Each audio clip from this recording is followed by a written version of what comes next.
Thank you, Shivani. Thanks for the warm welcome and very excited to be here with all of you. So I just want to share a couple of things before we begin the session today.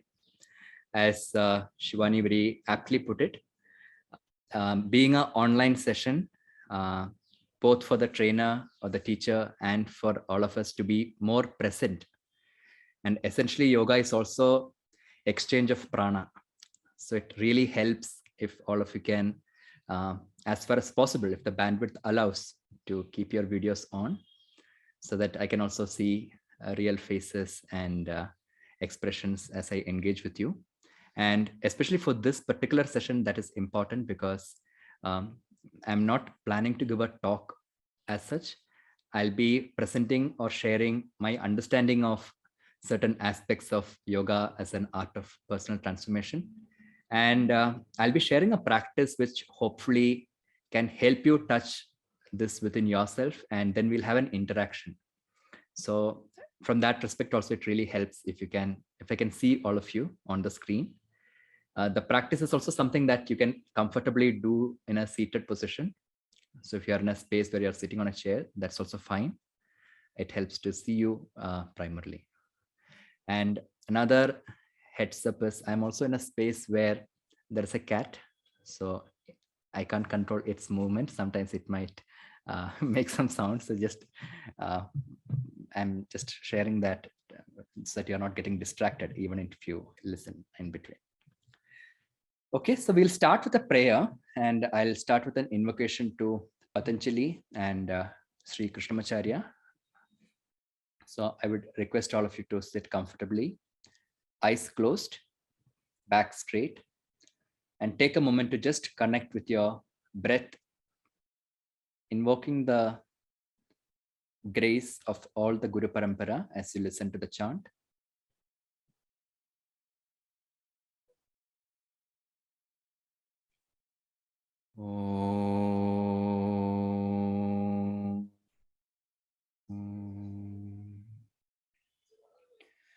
Yogena chittasya padena vacham malam sharirasya cha vaidyakena yopakarotam pravaram muninam patanjalim pranjaliranatosmi abahu purushakaram shankhachakrasidharinam sahasrashirasam shvetam pranamami patanjalim Srimate Anantaya Nagarajaya Namo Namaha.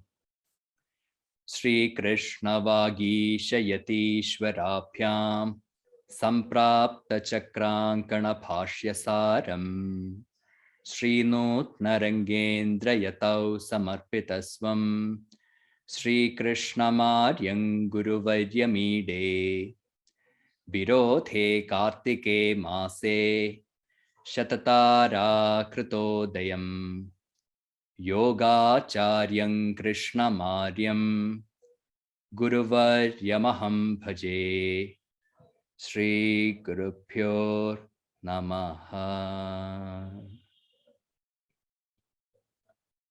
Just continue to keep your eyes closed and bring your awareness to the tip of the nostril, observing the breath and all the sensations in the body as you breathe in and out.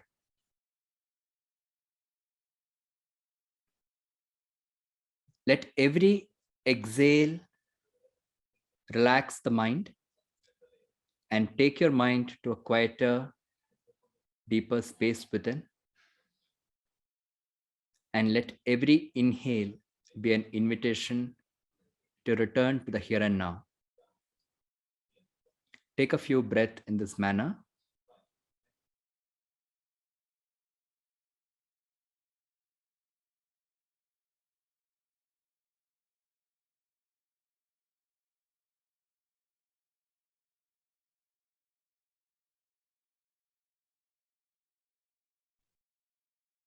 From the next breath onwards, as you breathe out, You breathe out with a gentle humming sound, Bhramari, focusing on the lower abdomen.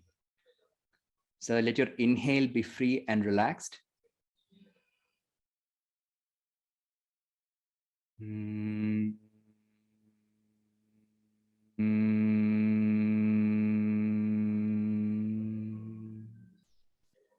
Let's repeat this 5 more times. Breathe in.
At the end of the 5th humming, continue to keep the eyes closed. Return to your natural breathing, staying with the path of the breath and making a mental note of any shift in the length and the quality of your breath, any shift in the state of mind before and after the pranayama.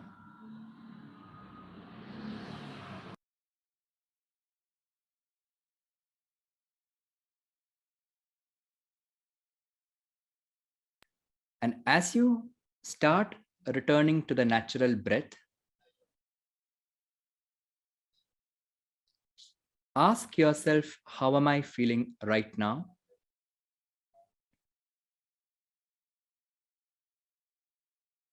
Once you identified the feeling, reflect on the question, what change or what transformation do I wish to bring into my life?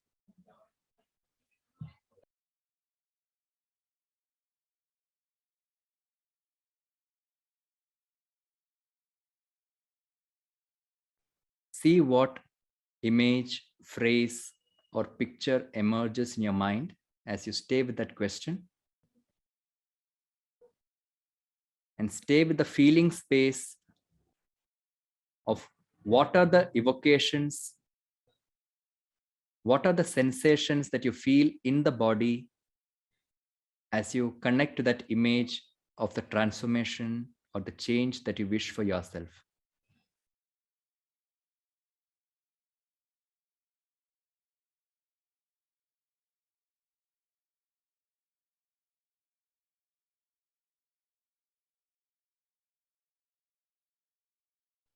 Slowly come back to your natural breathing.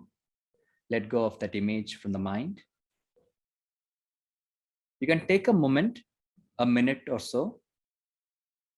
If you're at a laptop, you can type it. If you have a pen and paper, take a minute to journal. What did I get in touch with of the change or the transformation that I wish for myself in my life? Just journal for 1 minute.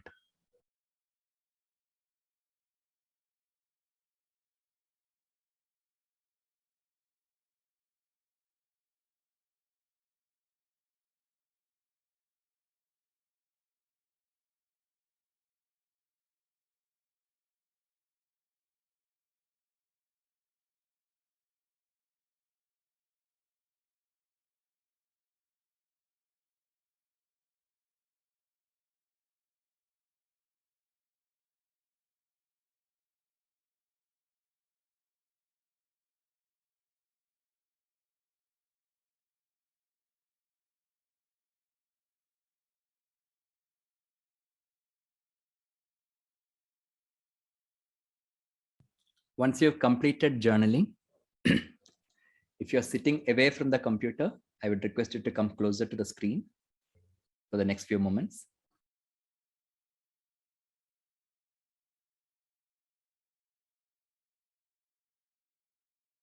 You can share in the chat if you're comfortable. What is the intention that I got in touch with? If any of you would like to unmute and share, that's also welcome. We'll just hear from a couple of you.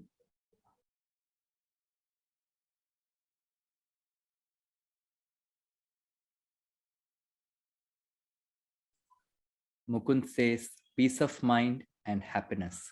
Okay.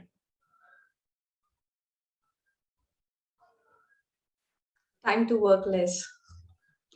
Sorry? Time to work less. Trying to work less. Okay. Maybe a few more people can share. What are you in touch with as the change that you wish to see? Ratha Rakhavan says to be more mindful of using the 5 senses. Wonderful. To live a very healthy life, emotionally, spiritually, and physically, to have a long, healthy life, and also to help others do so. Beautiful intention. Laima says peace and a dark. I didn't understand the second part, but I understand the peace. Great. Okay. Others can continue to share if you would like to. It also helps me get a sense of what is this group in touch with as a threshold in their life. What is it that you're looking at change? And perhaps also it gives a sense to me what may have drawn you to the session in the first place, because the session is titled Yoga as the Art of Personal Transformation. Okay. Anita says not to get affected by anything in life. A balanced state of mind, Vasanta. Okay. Thank you, everyone. Thanks for sharing this. The reason I requested and I started the session in this manner is for 2 reasons. For any journey to be meaningful, it is important that I first understand, or I have a sense of where am I today, right? And it's also equally important, what is the direction towards which I would like to move? Yeah. May I request everybody to mute for now? Maybe when we interact, we can unmute. There's some background noise I'm hearing. So there are 2 aspects that I need to be understanding for a change or a transformation to happen. One is understanding where am I and where would I like to move towards in life.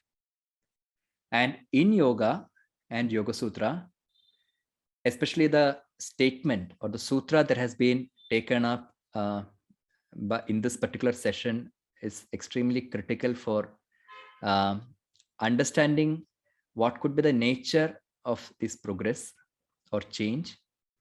And Vitarka Bhathane Pratipaksha Bhavanam effectively also puts forth a possibility of one kind of method by which I can look at myself, step back and take a look at myself before I act. Because only when my action is in alignment with the direction of the movement that I wish for myself, the action that I take can take me closer to that kind of an unfolding of myself. Okay. So I'll just start with what this sutra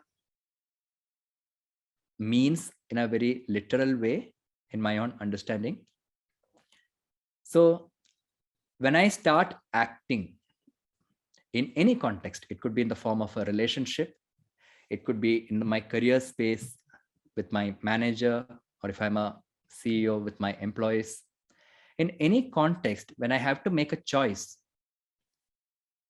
the choice can arise from a location in me which can either serve only my own self-interest, that can become the trigger or the motivation for the action, or it can come across from a space where I can look at it as a very purely win-win, so to speak, transaction, where I look at, okay, is it meaningful for me? Does it benefit me? Is it going to benefit the other? Is it going to be of good to the other? Are we both going to be okay? There is another possibility that when I act, I can also act from a space where I am able to look at whether this action and its impact, does it leave me, the other, as well as the overall context of which both of us are a part of, is that going to be energized? Is that going to be enlivened through this action simultaneously? Okay. When an action is able to simultaneously enliven or energize myself, the other, and the context, we can call that action as a dharmic action. So a lot of conversations today globally that happens around sustainability, about climate change, about the ruthless exploitation of resources, self-aggrandizing behavior of corporates. While one can have these conversations at a macro level, which can often leave us feeling helpless or as someone insignificant in the overall scheme of things, through yoga, we can actually look at all these aspects at an individual level, because only through individual action can a collective transformation be possible. And if the individual action is aligned in a way where that action is dharmic, where I'm not just looking at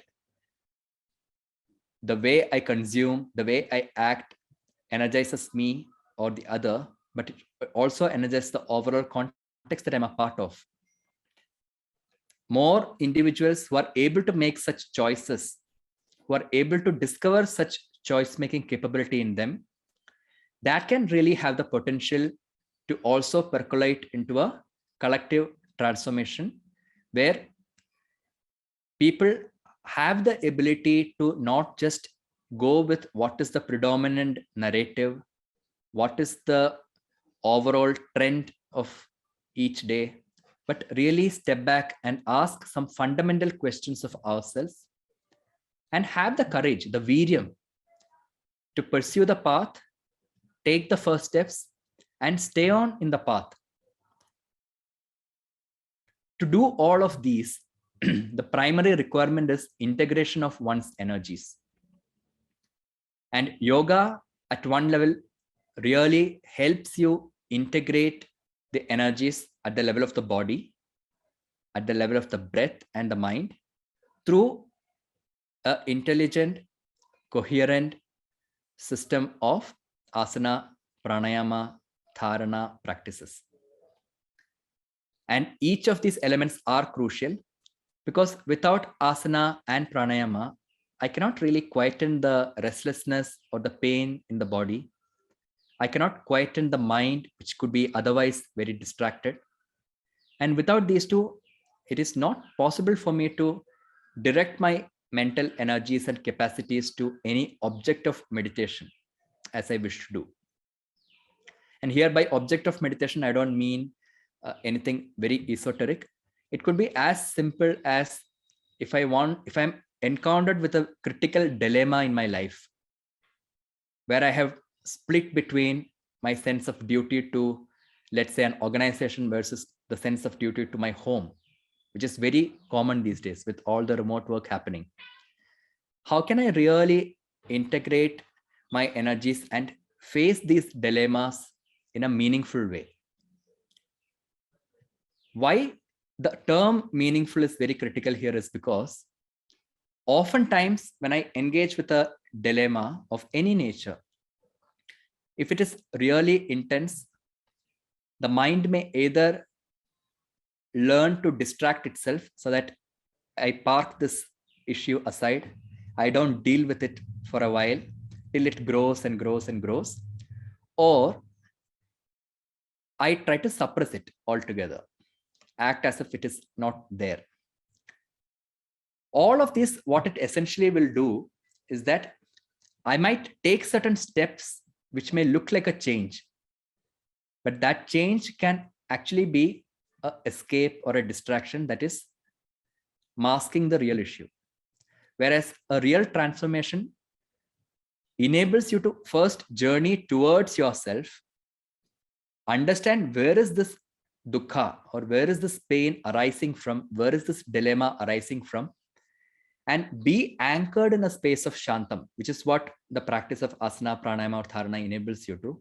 And from that space of shantam, look at the fears, look at the judgments, look at the hurts that I hold, and then take a step.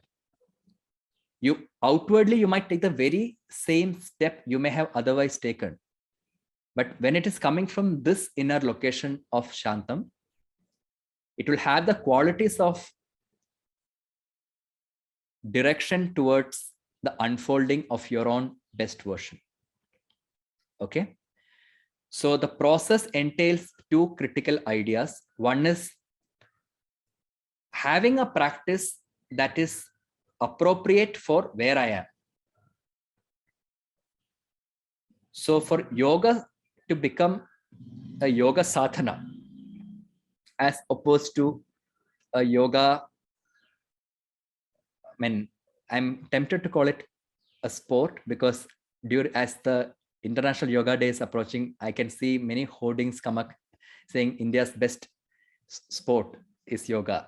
This is something I see very often in big hoardings sponsored by. So it's also gives us a mirror to how much this idea of yoga has changed. So if I am to approach yoga as an art, it cannot become an art if it's like a templated gym kind of a practice, which can be applied at scale to everyone. For yoga to become an art, to enable it to live my life like an artist creatively, the practice should become adaptable, become personalized to my needs, my abilities, and my requirements. And this is where the tradition of Krishnamacharya and Deshikachar, the practice is evolved or designed by the teachers, where we look at the individual. We look at, my teacher always told me, you see where the student is. Can you really meet the student where they are, rather than where you are? And that's a very important thing as a teacher, which I really value and remind myself almost every day, because the moment I stop listening to the student, I lose touch with where they are. I may have an idea of yoga should be this, yoga should be that, this person should meditate, but maybe all they need is a good practice to breathe better at that point.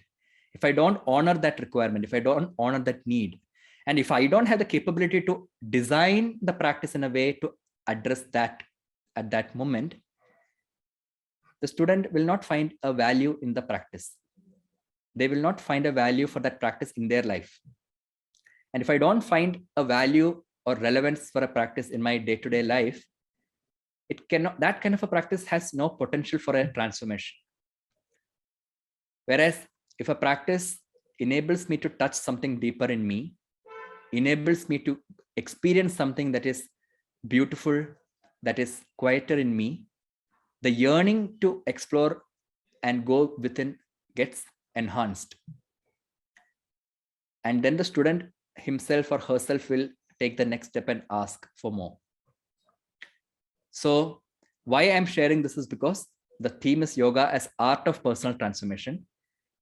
So if you are, I don't know how many of you practice yoga daily, maybe all of you do. So a good question to ask ourselves is, as a practitioner, is my practice really an art that is enabling me to go more and more towards discovering more of myself? Then it becomes swadhyaya, swa ati ayanam. I'm going towards and closer to myself. If not, I need to find teachers, find practices which can take me closer to that. So we looked at whether the yoga can be an art, and how when it becomes an art, it can also have the potential for a transformation, because transformation is a fundamentally shifting process. It's not a superficial change of changing a diet today or doing something differently tomorrow. It is an outcome. It is a consequence of preparing my body, preparing my breath, and preparing my entire being through a set of practices to look at what is this underlying yearning I'm in touch with, to manifest myself, to creatively express myself, and to live myself more fully. Okay. So what we're going to do right now is, we are going to do a practice which will be a pranayama practice with a simple asana practice, towards the end of which I will be guiding you through a certain visualization, which will be connecting to the sutra, Vitarka Bhathane Pratipaksha Bhavana. So Vitarkam Bhathane means, so we started this entire thing with the idea of a dharmic action. When I'm able to, or when I have the urge or the commitment to act in a dharmic way, it is not always an easy path. If you happen to have read Mahabharata or our mythology, there are so many instances where a prince like Yudhishthira encounters a very dharmic dilemma. He would like to act in a certain way, but the consequence of that action is so high, you feel like, should I really do this? And it's a reality for all of us, right? Day in and day out, we encountered decision-making scenarios where I would like to act in a certain way, but there is this push and pull to act in a certain different way. So Vitarka Bhathane basically talks about when there is a hindrance in my pursuit for right action. One of the practices which can help me to take the right action is to really contemplate on the ramifications, on the price I pay if I act in this manner. And also, in the context of the action, visualizing myself as the other, and look at, if I were to receive this action, what would it leave me feeling? This is called Pratipaksha Bhavana. Pratipaksha, you are visualizing us in the opposite side. So let us explore this idea through actual practice, embodied practice, working with our body, breath, and the mind, and see what comes up. So the practice will be about 10 minutes or so. I would like those of you who can to please switch on your video so I can also connect with you more. And following the 10-minute practice, I'll give you some time to journal, a minute or so. And the invitation is, perhaps I can have an interaction with what came up for you. And through that interaction, we can take forward this dialogue a little more. Does that sound good to all of you? You can show a thumbs up because it's Zoom. So I know that it is something you're okay with. If it's okay. Yeah. All right. So let's sit comfortably wherever you are. Those of you with videos off, if you are sitting on a chair, make sure your feet are on the ground, not hanging. Keep your palms open and relaxed. Spine straight so that you're not leaning forward or back too much. Weight of your body on the tailbone, eyes closed. And let's start with 6 breaths of free inhale and humming on exhale. So breathe in.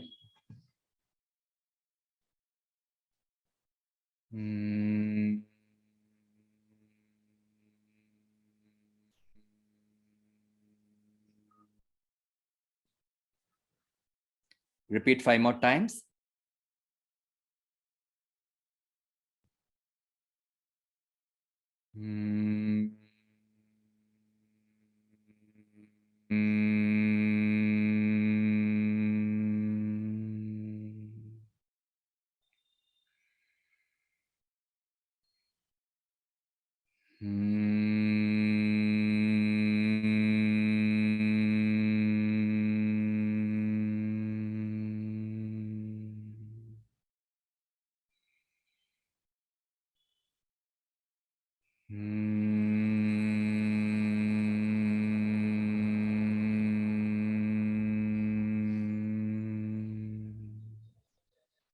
Last round.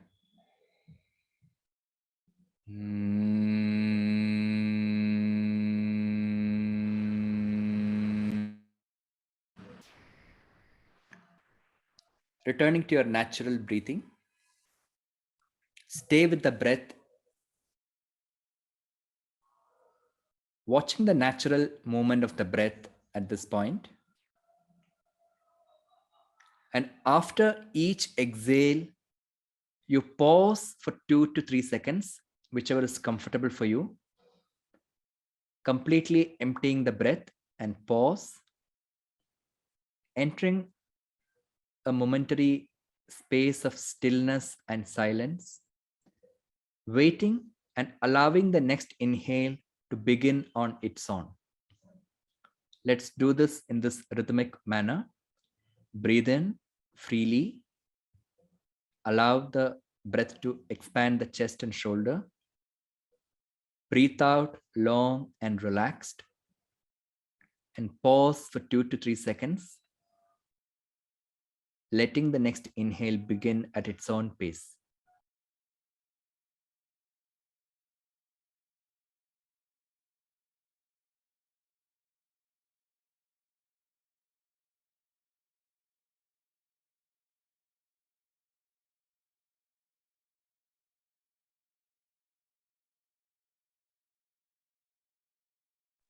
From the next breath, after you complete the exhale, stay with the silence and the stillness within.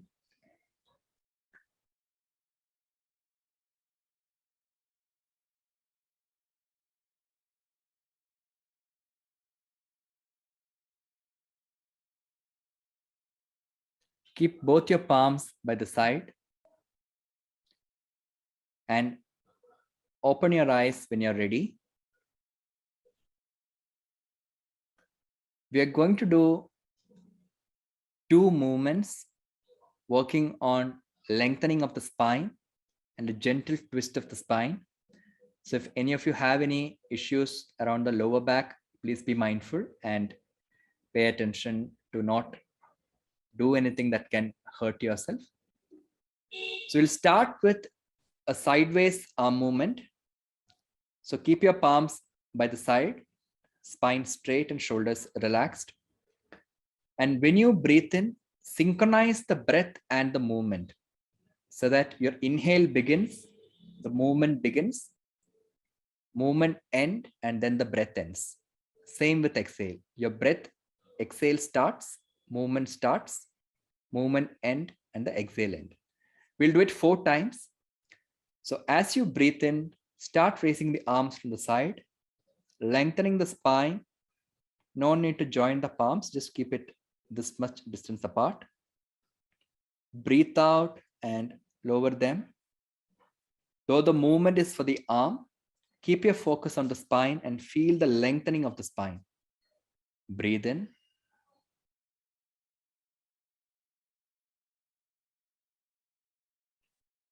Breathe out.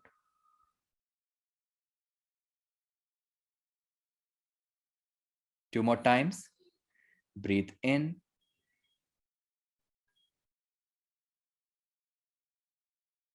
Breathe out. One last round. Breathe in. Breathe out. Relax here. Close your eyes. Just observe the spine, upper back, and the shoulder area as you relax.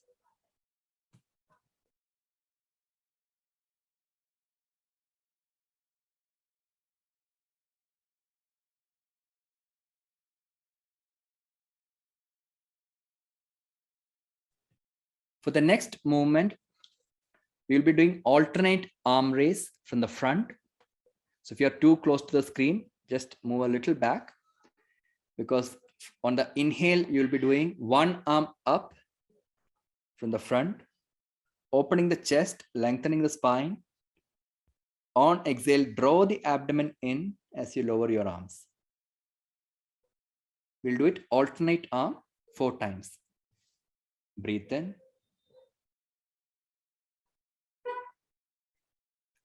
Breathe out.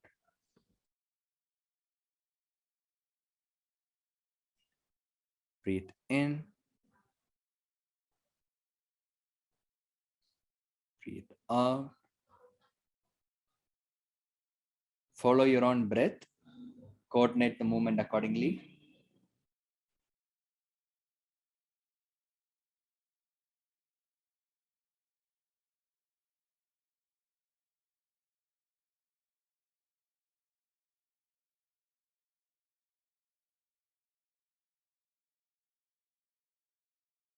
One last round.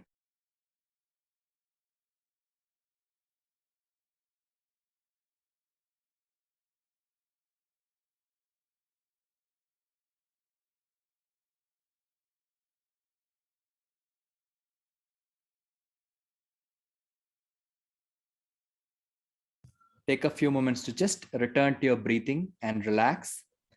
Eyes closed, and observe the shoulder areas and the upper back. How are they feeling? If there is any restriction, breathe and relax them completely.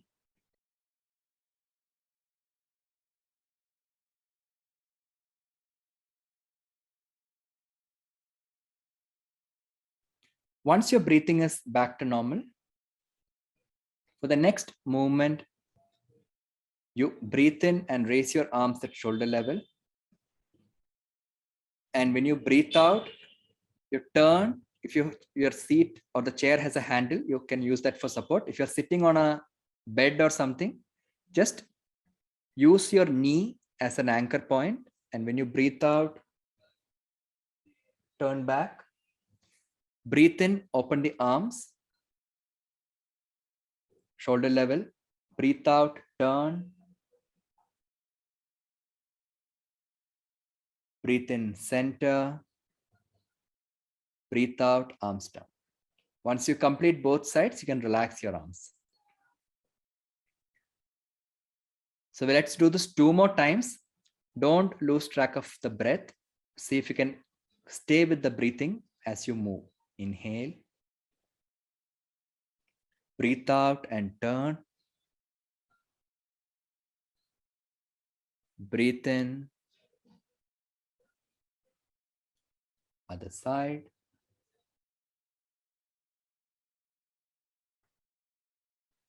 Breathe in. Relax. One last time. See if you can lengthen your exhale a little more when you turn this time. And repeat by yourself.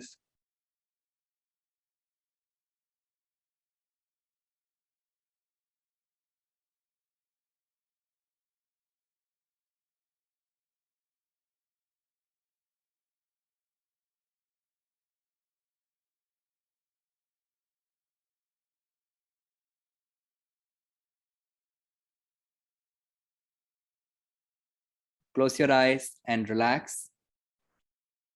Observing the body and the breath right now. Once you're completed, palms open and resting on the knee. And watch the breath. And wait for a few seconds so that the breath can really relax, quieten.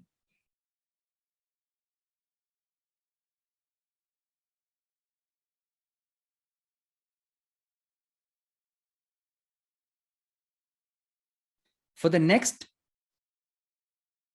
minute or so, as you stay with your natural breathing, you keep your eyes closed, visualize your inhale and exhale as a loop, making the breath longer and subtler. So if the breathing feels heavy for you, consciously make it lighter and longer without straining the breath. You will reach a point where you feel this is the comfortable maximum length I can maintain, and maintain that. So that when you breathe in, you're breathing in consciously, long and deep. You're pausing for a second and starting to exhale consciously, long and deep. Draw the awareness along the path of this breath. So that when you breathe in, your focus is not the tip of the nostril. Take it all the way to where you are sensing the breath as you breathe in, perhaps the stomach, perhaps the chest. When you breathe out, bring the awareness following the path of the breathing all the way back. Maintain this rhythm. If the mind goes away into other distractions, keep bringing it back with a lot of compassion.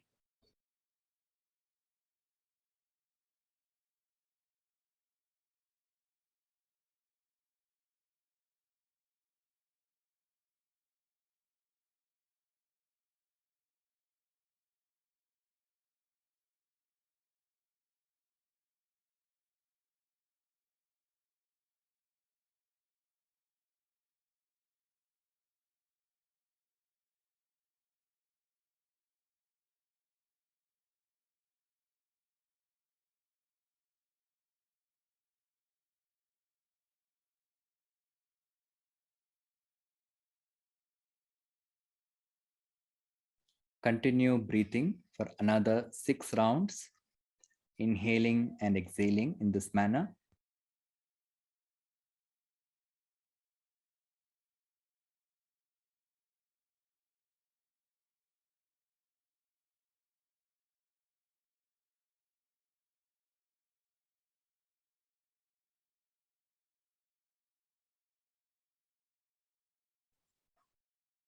Continue to breathe, long and subtle breath, sensing, following the path of the breath in and out.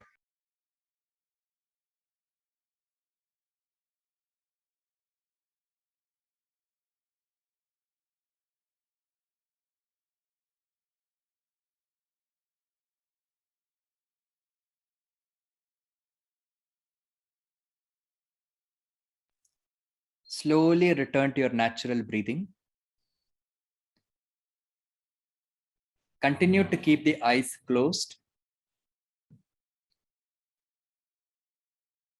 As you stay with the natural breathing, bring into your mind the image of the transformation or the change that you earlier wished for yourself.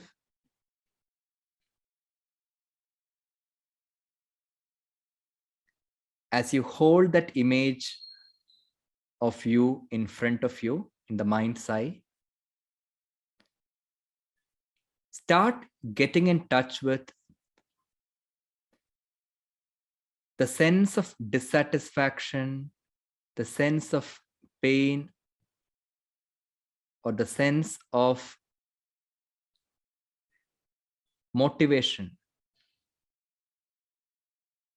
that has triggered this wish. Where is this desire for change arising from within?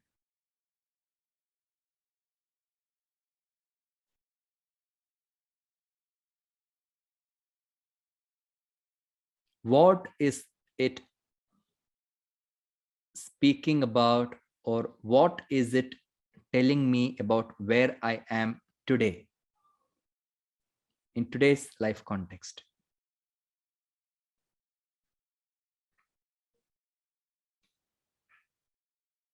And as you stay with this awareness of where I am, what pain am I in touch with, or what dissatisfaction am I in touch with?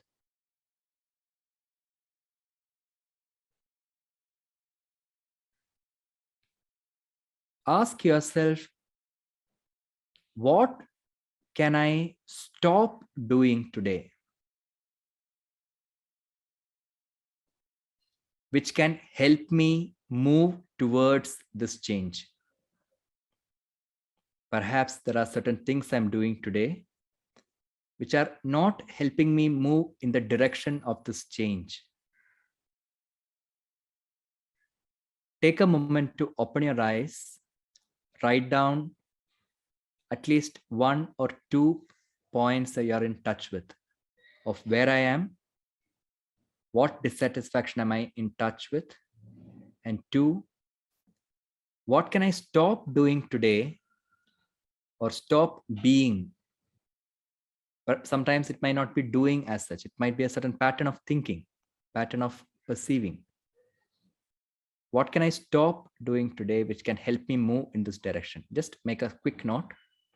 The process is not yet over. You can type it out or make a note of it in a paper.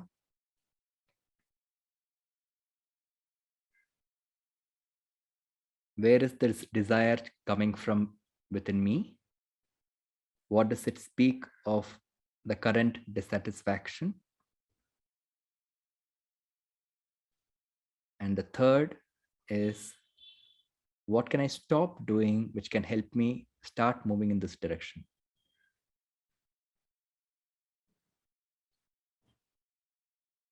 Once you've written this, close your eyes again, bring back that image or the possibility that you wished for yourself, and start energizing that picture, breathing with the intention that each breath that you take, the prana is moving and enlivening, energizing that possibility. And as you do this, ask yourself,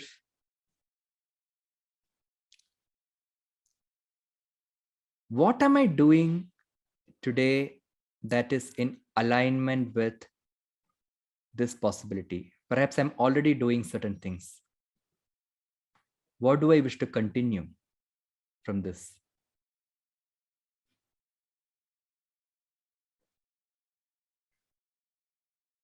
And what do I wish to start anew? Something which I've never done before, something which I've only considered, perhaps dropped from the mind, or something I'm today in touch with for the first time. What do I wish to start afresh, start doing? Make a note of these two things. Certain practices or things that I'm currently doing, which I wish to continue, which can take me in this direction of this change. And something that is completely new, which I've not been doing for a while or have never done so far. What is it that I can start doing? Make at least 1 or 2 points about what you wish to continue and what you wish to start.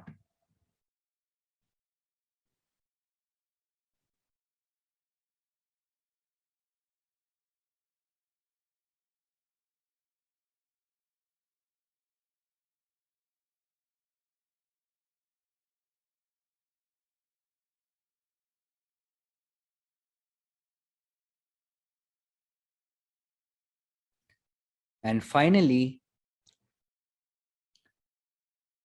what is the boundary that I need to create in my life to nurture this possibility?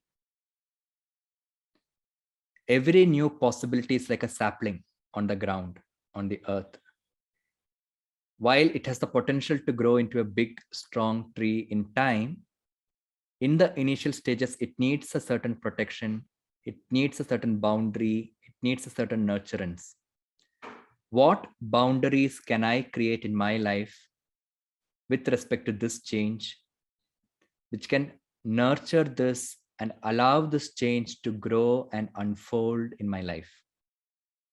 Stay with that question and see if you can identify the boundaries you need to start putting together for yourself.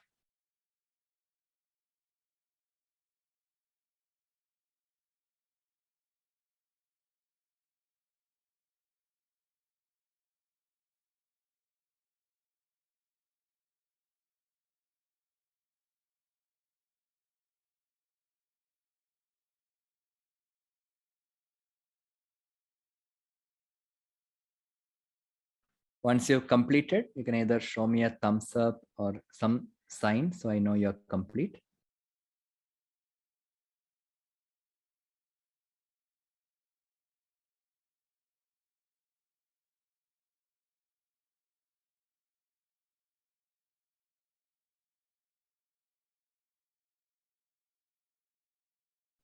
Or you can mention in the chat that you are complete.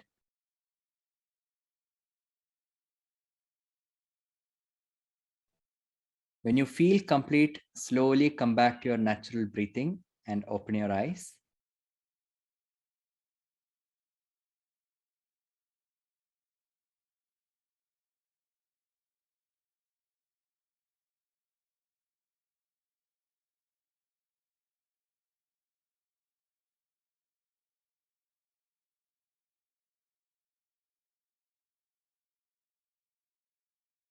Maybe we can bring the journaling to a close in the next 30 seconds.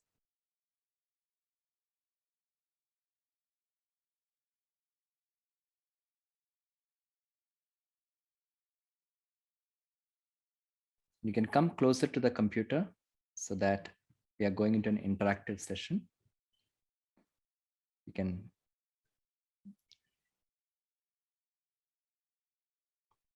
all right. So before we get into the reflections, I would like to share something which is of relevance in this context, what you just did. When we anticipate or wish for any kind of change, yoga talks of the action that I engage in can either take me to the path of bhoga or it can take me to the path of apavarga. The path of bhoga is the path where I act from a certain desire or a certain revulsion, either to recreate a pleasurable experience or to avoid a painful experience. Once I do this, what happens is, in the effort to recreate a pleasurable experience, because that is not possible to recreate every time, eventually it will lead to dukkha or sorrow. And recurrent such experiences will create a revulsion or an aversion. And then I start avoiding. So it's a cycle of bhoga. I start feeling a liking or a desire to recreate something that I experienced beautiful. And when it does when I experience that, oh, it's not doing that, I start feeling sad, I start feeling hurt, and then I start avoiding it in search of something more pleasurable. Whereas the path of apavarga is where when I act, the action has the potential to help me move closer to who I am, closer to my true potentialities. And irrespective of whether at a physical level it may cause pain or not, it helps me with certain self-discovery of my own true gifts, of my own innate desire to manifest my potentialities in a certain dharmic, meaningful way. So what you just did, it is important to engage with our desires by first learning to step back into a space of quietness through asana pranayama practice. So that I first anchor in the space of Shantam. From there, I can watch. And this watching of the dilemmas, the play of the desire or the compulsions, without necessarily getting pulled into the drama of it, or without necessarily giving into the temptation to completely run away and avoid it, is the space of yoga. When I'm able to develop the capacity and the capability to watch this push and pull in the pursuit of this kind of a transformation, the very process of this watching, which is the process of dharana and dhyana, Yoga Sutra says that holds the potential for a transformation. Dhyana heyaha tad vrittayaha. By the process of learning how to watch this dilemma, the price I'm paying for where I am today, and the resistances that come in my way when I take these steps, and also the pull of the possibility of manifesting myself in a certain way, learning to watch it without getting into a solutioning mode immediately holds the potential for the transformation of these energies. Because in that process, I can start learning how to value the fears so that I don't act in a completely reckless manner.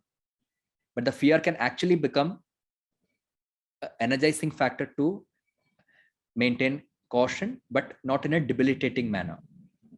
Not in a manner where my actions are inhibited. Because every of these feelings has a gift and it has a dysfunctionality. If I give in too much to the fear, it will just make me frozen. If I have no fear, I can act completely out of recklessness, thinking it is all courage. So how do I find that middle path, the path of yoga, without getting drawn into either compulsive or avoidance patterns? So looking at what can I stop doing, what can I continue doing, what can I start doing afresh from this quieter space helps me to look at this without feeling the need to act in a reactive way. And when I'm able to curtail the impulsivity and the reactivity in me, that opens up the possibility for a response capability or choicefulness. And that will be the experience of Swatantrata, which is also one of the goals of yoga.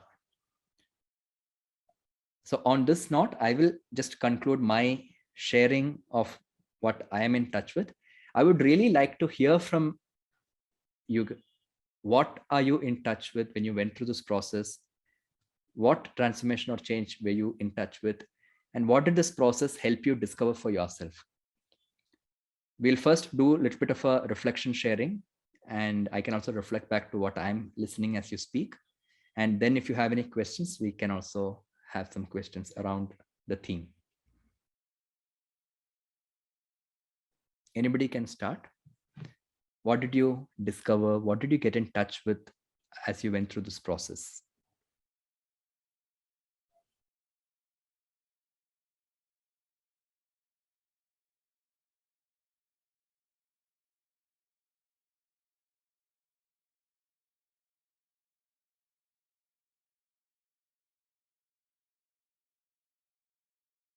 You don't necessarily have to switch on the video if you have bandwidth issue, but I would really like to hear from even those who are not having the videos on. If you can unmute and speak or share in the chat. It helps me understand what this process did to you. What are you in touch with?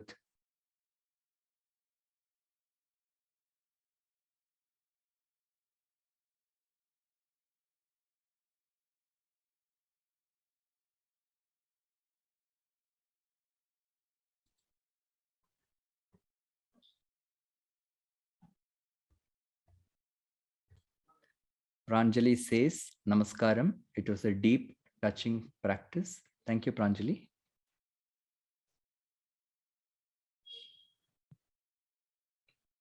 Would you also like to share what is it that you would like to change, or what did you discover about yourself that could be valuable? Yeah, okay. I guess I wanted it to last longer, of course. So that's the process of Antaranga Yoga practice.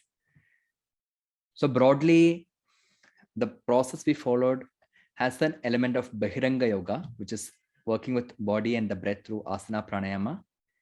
And as the body and the mind quietens with the help of breath, when I'm turning my attention towards what's happening in my inner world and looking at all these patterns and its transformation, that is the space of Antaranga Yoga. So the whole majority of Yoga Sutras is about understanding these patterns of the mind and things. So definitely it is something that once you experience, you would feel like you would like to have it more. The best way to do that, Pranjali, is also to seek opportunities to practice Antaranga Yoga through some of these sessions more and more. And also, more important than that, if you touch something important in your life today, what practices can help you engage with that dilemmas? That is something that can really help you. Okay, I was still figuring out what is exactly more entangled. Okay. The term you use as entanglement is very important in my opinion, in my experience also, because the moment we have a certain klesha or a dukkha, okay, a sense of frustration or pain or sorrow around anything, if you go back to your body in your practice, oftentimes I have experienced as a certain something is caught together like a lump, or in some moments it will be something like a sharp pain, though there is no actual hurt. Yeah. So this is also in a way reflective of the points in my body where a certain trauma or where a certain hurtful experience has been captured in a way where it has impacted the movement of prana. So if I have experienced it in my center of the chest, working with more of practices that can address this area by opening the chest or moving the prana into that area really helps to unknot it. So thanks for sharing, Pranjali. It's quite valuable. Chandan says, being aware with yourself in the present, not disturbed or affected by the surroundings. I'm assuming that's the goal or the change that you wished, Chandan. Could you also share about what the process did to you? It'll also be nice to hear your voices, some of you, if you can speak, so that I can also listen to your tonality as you share. Friends, I would request, as I started, that it's an energy exchange program. Let's unmute ourselves and talk to Hari, who is here to offer us practice that gives us peace, happiness. I personally felt really nice, Hari, after practicing this practice, because it was a really, really long day for entire hellomyyoga team. So I'm sure like this session, I would say, was rejuvenating for me. Thanks for sharing that. I could slow down myself. Great. Glad to know that.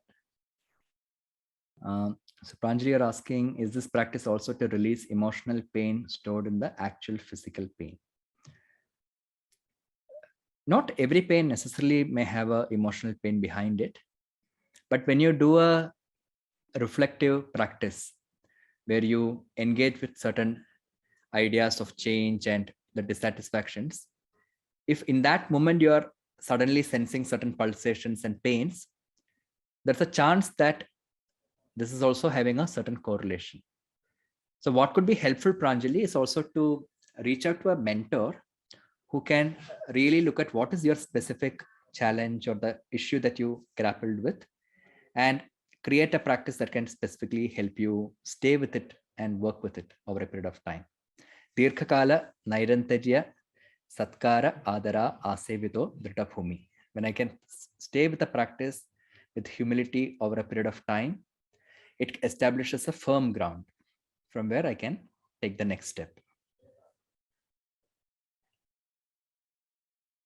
Anyone else?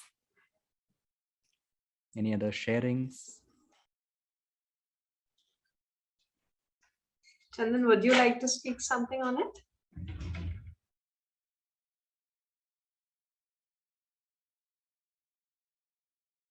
I think Parul is about to speak. Yes, I just wanted to know that how do you open the heart, as you just mentioned, certain asanas, or because I feel that when I'm doing pranayama, then my chest, my breathing, the breaths that I take, they aren't too lengthy. Okay. So what how is the, so the question I'm hearing you ask, Parul, is when you do pranayama or breathing practices, you are experiencing your breathing to be constrained or restricted. You would like to experience it in a more deeper, longer, subtler manner. Yeah. Yeah. Is that And the if question? that has any connection to what you just shared now about, like really opening up the heart. Yeah. So just to clarify, I'm not speaking of opening up the heart in a that term wise. What I was saying was, I often, in my case, when I experience a hurt or a sadness, for me, it manifests at the bodily level as a kind of a pain around the heart center. So I work with moving the prana more into that area. But when I get angry, for example, or I feel very frustrated with something, I immediately usually get a very rigid knots and pains around my upper back and the back of the neck. Now, I know that when that emotional state passes, it also changes. So over a time, I can now know that for me, there are certain correlations I have discovered with practice. So the invitation I was placing before all of you is, when you're able to practice yoga asana as a meditation on your body, you will be starting to open up the possibility to discover more of these correlations. It's not that everybody will feel the same way. You have your own patterns. Now, with respect to what you shared, Parul, what could help with experiencing breath in a Dirgha and Sukshma? These are the two qualities of breath that we aim for in pranayama. So if you do a good practice, the practice should enable your breath to become longer, Dirgham. It should enable your breath to become Sukshmam, subtler. Yeah. So there are a couple of things which can help you with this. One is to know that there is no right length of breathing, so that I don't hold myself or be critical of myself when I do a practice. Second is to approach the practice itself as a mirror to where am I. If I don't eat well, and if I'm very fatigued, usually with fatigue, you also become very reactive. And if I started my practice after perhaps an argument with someone and I'm sitting down, obviously my breath will be very short. I need to honor that. Or if I don't sleep well the previous night, if I ate late night heavy oily food, these things can also lead to shortness of breath. So one good way to approach this scenario is, when you practice every day, if tomorrow morning you wake up and do your pranayama and you experience it as much shorter or little shorter than where you were today, use that experience as a mirror. What does this tell me about my aharam and my viharam, my food and my lifestyle, my engagements with the world? Did something happen in the past, in the previous day, or sometime before? And am I carrying some residues from it in my mind? So use this as then it becomes more of an Antaranga Yoga process. So you experience the breath to be short. You ask yourself, okay, what happened to me? And then you're able to make some correlation. Then that residues are something that you will work with. So the pranayama has enabled you to go closer to what happened to you and work with it. On the other hand, when you experience the pranayama and the breath is to be short, there are a few things, simple things you can do to lengthen it. One is not to force it and lengthen it when it is not ready. I have been amazed by this ability of the breath. If I honor where it is today, in that moment, the next moment it has the potential to lengthen it a little more. The moment I experience my breath as, let's say, 3 seconds, and I have a memory of, oh, I had been breathing in 6 seconds, and I try to breathe for 6 seconds, the next breath may even become 2 seconds. So honoring that and meeting me where I am every day in the practice. So that the practice becomes a mirror to understand who am I, where am I today. And that's my starting point for today. From there, I will start. Then you have simple practice like humming, use of syllables in the pranayama, doing some asana practice before pranayama. All this will help to lengthen the breath. Yes, Chandan. Thank you so much. Yeah. Namaste, sir. Am I audible? Namaste. Yes, you are audible. Okay, so while leaving, there is some disturbance going on around the side, different horns and all. So I wasn't getting disturbed. Secondly, I also felt Kevala Kumbhaka after breathing. I didn't want to either inhale nor exhale. It was completely that state of mind. As I regularly practice too.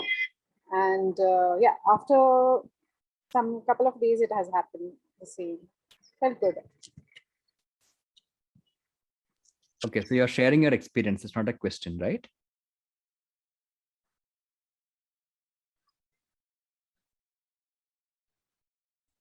I think I lost you in the last bit, Chandan, after you shared.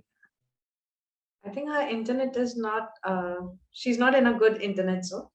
Okay. She even messaged me that she's not in a good internet zone and she wanted to share, but just because That's of the okay. fluctuations, she's not able to. That's okay. That's okay. No problem. Anyone else would like to share? Any questions?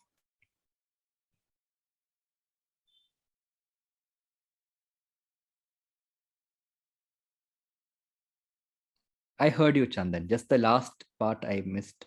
So, yeah.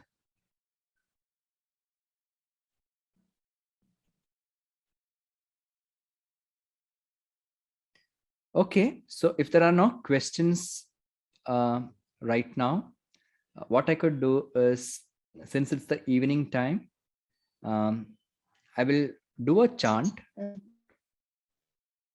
And this is one of the... Pranjali, you're speaking?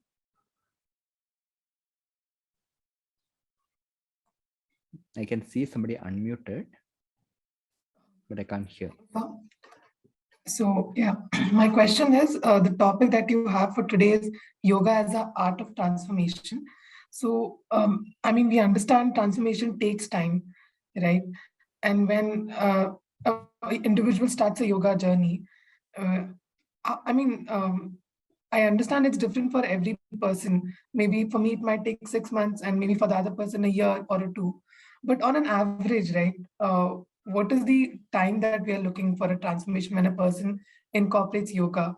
And the one more challenge is like I mean, we start on the path, but we don't stick to it, right? Maybe we do it 3 months, 6 months, and then it totally vanishes, and again we come back. So two questions over here. What, like, if you're doing it continuously, what is the average time frame that we are looking into for a transformation? And the second question is, how do we, even if we take a break, how do we stay consistent with the practice? So these two are my questions. So one important thing about transformation, Meghna, and this is just my understanding, is it is a personal thing. Okay. What I look at as perhaps a transformation may not be anything meaningful for another person. So can I also ask you, what did you get in touch with as the change that you wish to or you intend to bring into your life? No, I haven't started with anything in my mind. I just started because I love the practice and after feeling what I get after the practice. But how my family looks at it is they just look at the physical aspect of it, right? Like, I mean, this is a very personal thing what I'm sharing. Like, they would say you do yoga, but you're not losing weight. But that's not the intent of why I'm doing yoga, right? It's the purpose is different. I feel good, and it's a very relaxing thing where so the whole point is, the transformation is happening. It's happening in a very, I would say, not on a outer this thing, but the way I think. And in fact, the breath, right? Like one person had asked about heart opening. So there are certain asanas what we do, and post that the whole day you feel the difference in this area because the heart opening asanas were done. But all these can only be experienced, and it cannot be a kind of, the other person can't see that. So that's the thing of yoga. But there are people who don't understand all these and would still ask you questions, and that's kind of irritating. Where the transformation is happening, but it's not happening where they can see it, but at least you are undergoing that. So, just a time frame where I can be like, maybe 1 year down the line or 2 years down the line, something like that. So what is the transformation that you're looking at, Meghna, for yourself? I'm not considering what others expect of you, but for your own, you find it relaxing. What is it like? We did a practice now. When we started the practice, I asked you, is there a change that you're wishing for yourself? What is it? What did you get in touch with? A lot of things. I've written down a couple of things, like maybe organize my professional work better, and a few personal, personal life better. So those were the pointers I had made a note of. Great. And yeah. So I will give you an analogy as an answer for your question. Are you familiar with gardening? Yeah. So there are different kinds of plants that we put seedlings into the ground, do all of them grow at the same pace? No. Do all of them give fruit at the same pace? Some of them does take time, right? Yeah. So if I am a person or a being who is holding infinite potential and gifts within me, what is the direction I am choosing depends upon which of these seeds of potential do I want to energize or nurture. So depending upon the seeds that you are going to invest your time, energy, and nurturance in, and depending upon what that seed's final manifestation is, time is relative. Okay. Now, I'm also just sharing another perspective here. Maybe it is because of our own modern educational orientation. Even in companies, or even we have all these timetables and all these things very prevalent. No, everything we plan, even the session we plan, okay, 90 minutes I have to do, 30 minutes this, 40 minutes this. But our traditional way of even managing the life as such is to look at the rhythm and energy that I'm holding. So rather than looking at your transformation as something that is time oriented, can I invite you to look at it as something which is more of an energy management?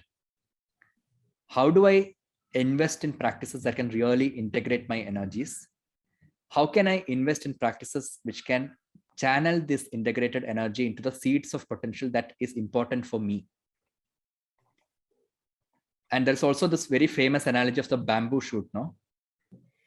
It grows so deep for so long. And as you said, it is not visible outwardly, but then suddenly the other part grows. So what is real growth? We don't know.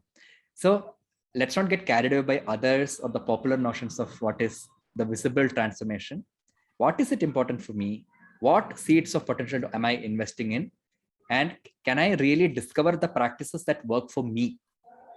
And that is very critical. Otherwise, I might do certain things which are not in alignment with the aspirations I am trying to nurture. And these boundaries, what you did last, no, what are the boundaries I can create in my life to nurture? That is essentially the yama niyamas in yoga.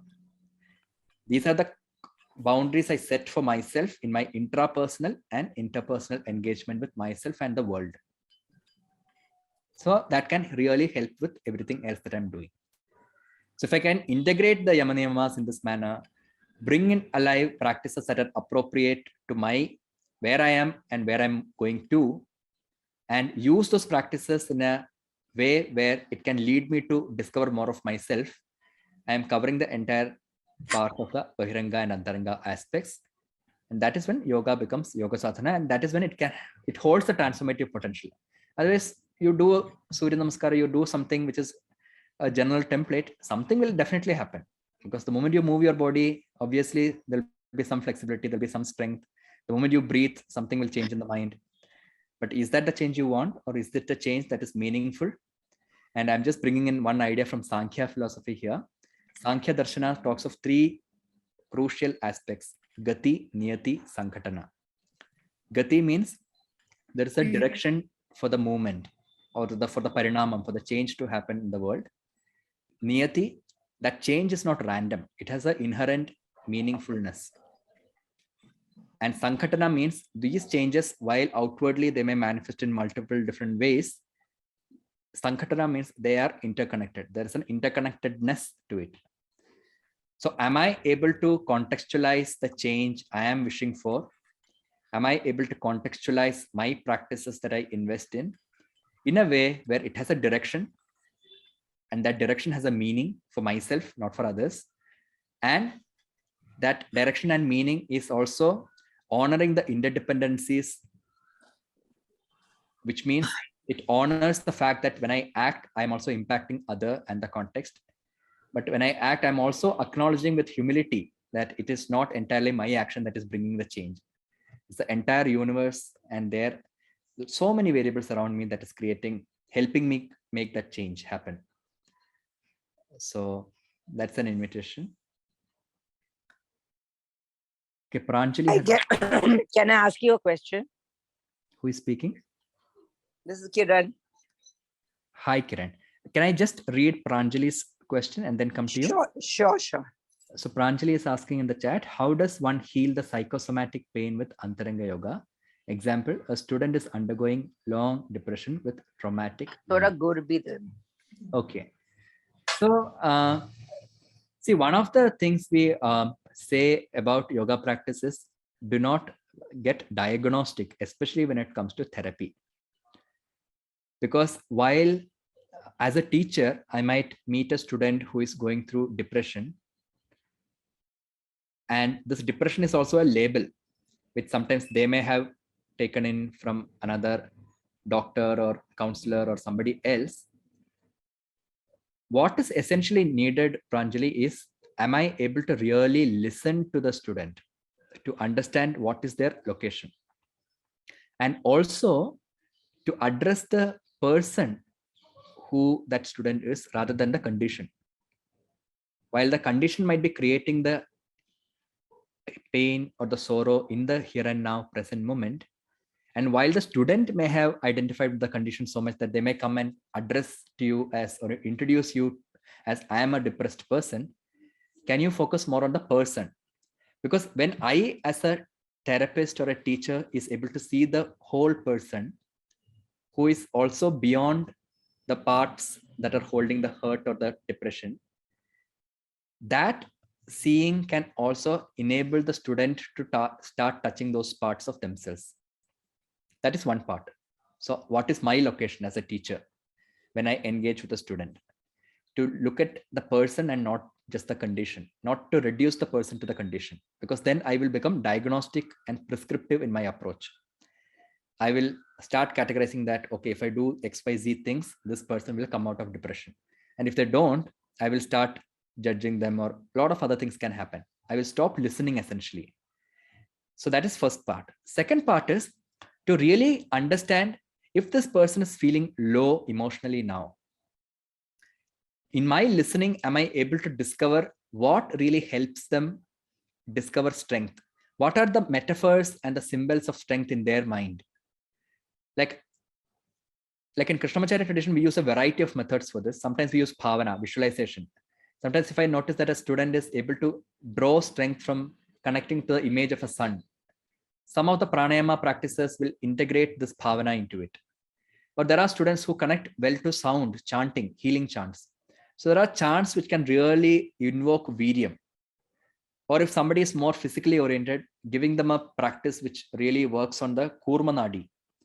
Yogaśāla says kurma nadi, if you meditate, you invoke stairyam, the sense of courage. So depending upon what enables the student to feel an anchorage or strength, as a teacher, I need to discover that and work with that. So it will be highly personalized for each person based on their own worldview, their own understanding of what is evoking strength, what is evoking weakness, and things like that. I hope that answers. Yes, Kiran, I think that can be the last question. We are 5 minutes to closing. Yeah, I've been, sorry, I've got a bad throat. I've been practicing yoga for many years, and I've actually got all the benefits, which, and I really feel peace, like, again, I'm related to nature. All my bad issues are all gone. The only problem I have is that I feel very disconnected now with people. My tolerance to people has become very low. I cannot, I'd rather be alone. And you know what I mean? Because I just like my own space and all that. And now lots of people are finding that I'm just getting too disconnected from them, because, and I really enjoy it. I don't like listening to all this rubbish and, futile talk and all, which I don't know is not very maybe practical, but that's what I experience, that I'm become very intolerant. Okay. And what does that leave you feeling? Are you looking at a practice or what? No, I'm very comfortable with that intolerance. It's just that people are not comfortable with my intolerance. You know what I mean? I'd rather go on a vacation also alone. Mm-hmm. I'd rather do things alone, or just have very few like-minded people. I mean, I'm just preferring, and I think over the years of my yoga practice, the shift has happened. Mm. And even my diet, my whole personality is going to change. I become calmer, quieter. Just everything is all for the better. My health, everything is improved. It's just my intolerance to people. So what I'm hearing you, Kiran, is because intolerance has a certain connotation of impacting the other in a way which is hurtful or this thing. What I'm hearing you say is, as you progressed in your practice or as your practice deepened, you are finding more joy in ekantam, solitude. Absolutely. And you're preferring that withdrawal to yourself as something that is helping you touch more joy within yourself, and you're less dependent on others. And others are finding it uncomfortable because they may have experienced you differently. Is that right? Absolutely. Okay, great. So I'm not hearing a question here, but I would like to build on what you shared to state that this is what any change or transformation will entail. There is a price to pay. And one of the prices to pay is that while I might start experiencing a certain shifts, my context may have people who may have been conditioned to experience me in a certain way. And one of the biggest challenges in that transition phase is also, I have gone through this, that I will feel, but I'm not that person anymore. But the judgments that the others project and everything, it will take a while for me it took a while for me to know that, okay, these judgments and these opinions and these expectations do not belong to me. And yeah, like I don't relate to some of my friends anymore, but I do make an effort to be at the same level, but I'm not there totally. Sure. So as long as, in my perspective, if you're able to touch the space of beauty within and be true to yourself for where you are and still be compassionate. So if somebody from that space needs you and you are in a position to offer something and you offer it, well and good. So as long as it doesn't turn into a himsa for the other, right? I think it's all fair and good. We don't necessarily have to subscribe to what is expected of me and act out of obligations and things like that. But knowing that boundary needs a constantly reflective mind, so that I'm not choosing any action as a default action, but I'm able to really ask myself, in doing what I'm doing, what am I really doing? Right. Am I using my ekantata? Am I using my solitude as an excuse not to engage? Or am I really using that to know what is a relevant conversation, what is not a relevant conversation, and just drawing that boundary? Simple. Right. That's the thing you need to figure out moment to moment. Thank you. Thank you so much for the question. And thank you all for the sharing. It was beautiful connecting with all of you. And I just wanted to also, before closing, acknowledge that if at all there are any mistakes or inaccuracies in what I shared, it belongs to my own understanding or misunderstanding. And if you found something beautiful in this, it's all credit to my teachers. Saraswati Vasudevan, she's the founder of Yoga Vahini, under whom I trained as a yoga teacher and a therapist, and Raghuvanant Narayanan, who is the student of Krishnamacharya and who is my mentor in the Antaranga Yoga and Yoga Sutras. And I just want to express my gratitude to both of them and to Yoga Vahini and Ritambhara for all the knowledge that allowed to be received and which came here today. And if you would like to experience more of Antaranga Yoga programs, Shivani has been kind enough to share a couple of upcoming events in the chat. A couple of them are online group classes, which are combining Antaranga and Bahiranga. It's called Swasthyam from Ritambhara. And there is also a program I have co-created with a few musicians, integrating Indian classical ragas with yoga. And if you would like to experience it, you can just go to the link and explore it on the website. There's a retreat coming up next week in Dharamshala. Just sharing all this, in case any of you are interested, you can reach out, feel free. And thank you so much.